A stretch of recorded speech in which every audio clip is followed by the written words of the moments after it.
வடகிழக்கு பருவமழை பொய்த்து போனதால புதுச்சேரியில விவசாயம் முற்றிலும் பாதிக்கப்பட்டிருக்கிறதா விவசாயிகள் வேதனையோட சொல்றாங்க. இது குறித்த ஒரு செய்தி தொகுப்பு. புதுச்சேரியில் வடகிழக்கு பருவமழையை நம்பி விவசாயிகள் ஆயிரக்கணக்கான ஏக்கர் நிலப்பரப்பில் நெல், வாழை, கரும்பு உள்ளிட்ட பயிர்களை பயிரிட்டனர். ஆனால் கடந்த 3 மாதங்களாக மழை பெய்யாமல் கோடையை போன்று கடும் வெயில் சுட்டெரித்ததுடன் இரவில் பனிப்பொழிவும் அதிகமாக இருந்தது.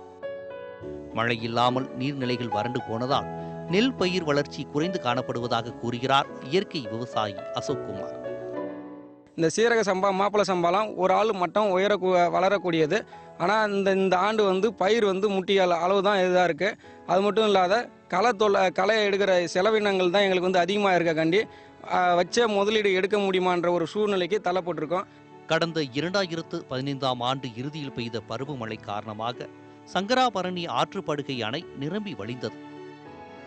அதனால் அப்போது அணையை 2 அடி உயர்த்த வேண்டும் என்று விவசாயிகள் அரசுக்கு கோரிக்கை விடுத்தனர்.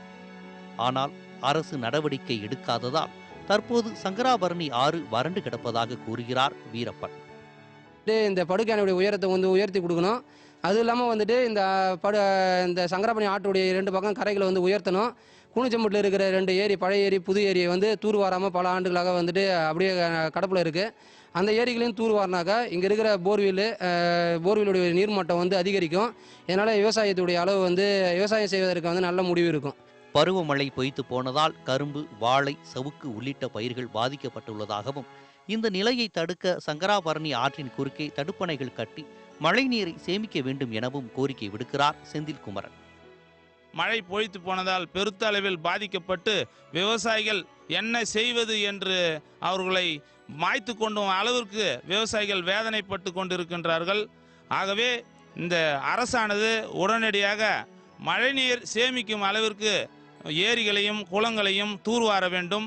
ஆண்டுதோறும் அக்டோபர் மாத இறுதியில் பெய்ய தொடங்கும் பருவமழையை நம்பி பயிரிட்ட விவசாயிகளுக்கு ஏமாற்றமே மிஞ்சியுள்ளது. இனி இதுபோன்ற நிலையை விவசாயிகள் சந்திக்காமல் இருக்க நீர்நிலைகளை தூர்வாரி நீரை சேமிக்க தேவையான நடவடிக்கையை எடுக்க புதுச்சேரி அரசு முன்வர வேண்டும் என்பதே விவசாயிகளின் எதிர்பார்ப்பு.